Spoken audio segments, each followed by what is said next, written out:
400 years ago, the metaphor for the brain from the philosopher René Descartes was that it was like the nerves were like hollowed out plumbing, and currents moved up and down the nerves. And we still speak of currents, but now electrical currents. Then the model changed as we developed electrical machines to, something like a circuit board. But no one could conceive of a non-hardwired circuit board, so we started to think of the brain as hardwired.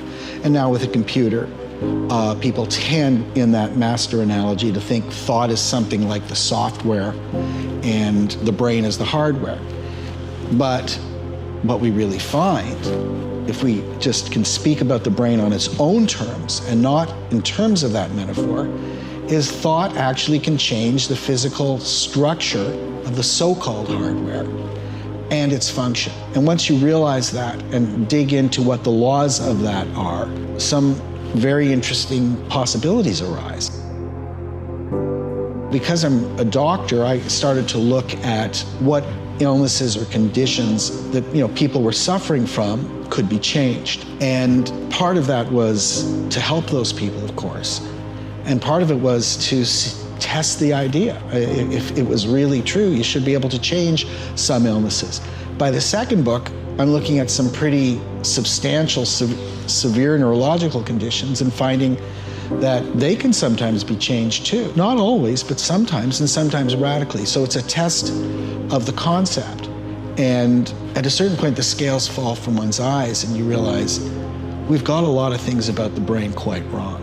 I talked about a girl who was born with half her brain and she's missing the left hemisphere, which we use to process language. And you would think she would be in the ICU with tubes in and out of her, but that's not the case. Her brain rewired itself, and she can speak, and she votes in elections, and she has her favorite basketball team, and so on. Now, that means that the brain is not nearly as localized, particularly the outer parts of the brain, for sure, as we thought, but even some of the deep parts of the brain. So think about that. What does that mean? That thoughts that are not localized to modules.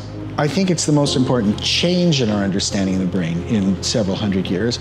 Everybody thought that the circuitry was formed and finalized in childhood. That gave rise to a view of human development, human potential, that taught people that you're stuck with what you're born with in a kind of absolute way. I mean, one case after another in my second book, people are told, your child will never get better, you will never get better, and so on. It's not possible. If you had a stroke when you were being born and you have cerebral palsy, the assumption was that's it. If you tried to maintain your brain as you got older, that was seen as kind of a waste of time. But even if we're not talking in medical terms, your conception of what's possible, let's say in the second half of life, is radically altered when you understand that there's plasticity from cradle to grave. You can reinvent yourself in certain respects, take on skills you never dreamed that you could take on throughout the course of your life. That's an incredibly liberating thought. And not only can you, but if you don't challenge your brain, it probably won't maintain itself. So, the brain, just like the body, requires some intensive work just for maintenance. It's necessary to do that. All the little lies that you tell yourself about yourself, the limitations, the belief systems that hold you back, they hardwire and they become real. So there's really two kinds of pain. There's an acute pain, which tells you that there's damage to part of the body, and we don't welcome it, but it actually is essential for our survival. And some people who are born with a genetic tendency not to be able to feel pain, well, they tend to die very young because they'll hurt their foot, they won't notice it, and they'll die of an infection. Chronic pain is damage not only to the part of the body, but to the nervous part of the pain system itself. So what happened with Michael Moskowitz is he was a psychiatrist turned pain physician, and he had a number of mishaps or accidents. One of them had to do with a kind of a skiing accident, and so he wrecked his neck. Initially, it hurt him just around the neck, but the nerve kept getting pinched over and over again. And so the brain got really good at registering that pain.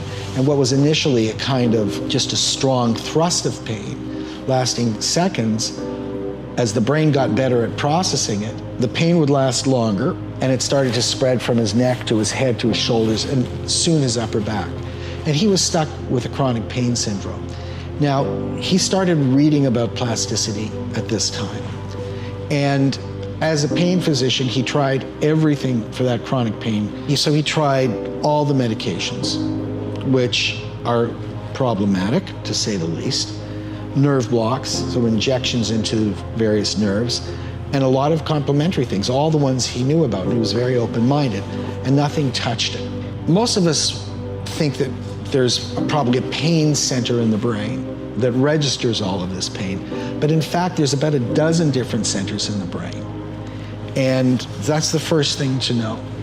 But what's interesting about them is they're distributed through the brain, and they in general are dual purpose centers. So you may have noticed when you're in pain, you might be irritable and have emotional regulation problems, or you can't pay attention, or you can't do higher math. Now there's reasons for all of this. So one of the areas that registers pain also registers emotion. And what's happening there is the part, when you have acute pain, a small part of that area will light up.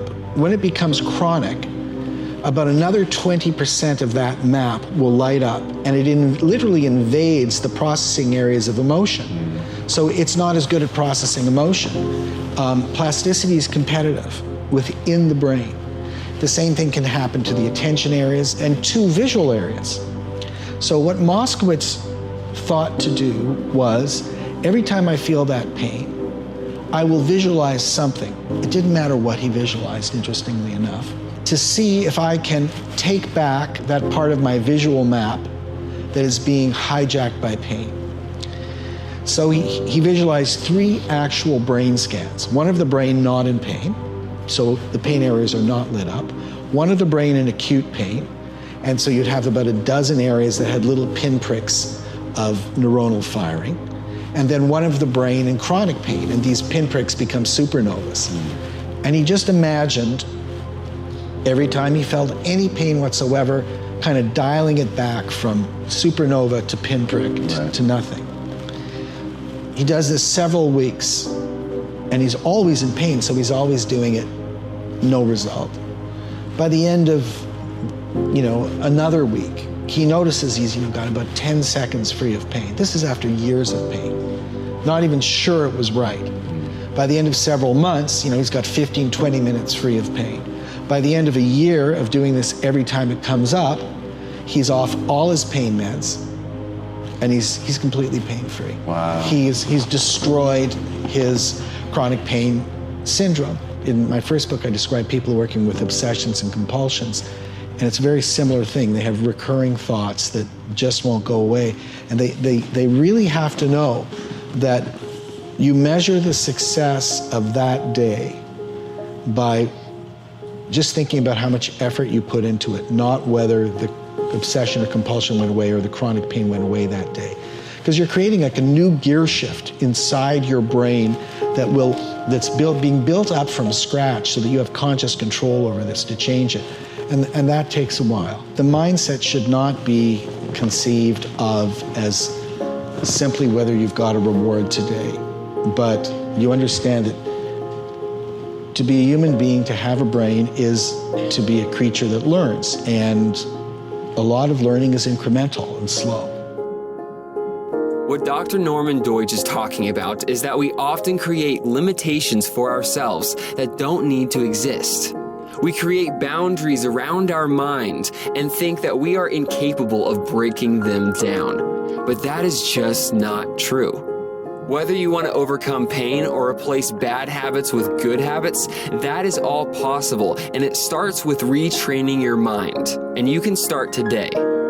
So comment down below just one simple task that you can do today to start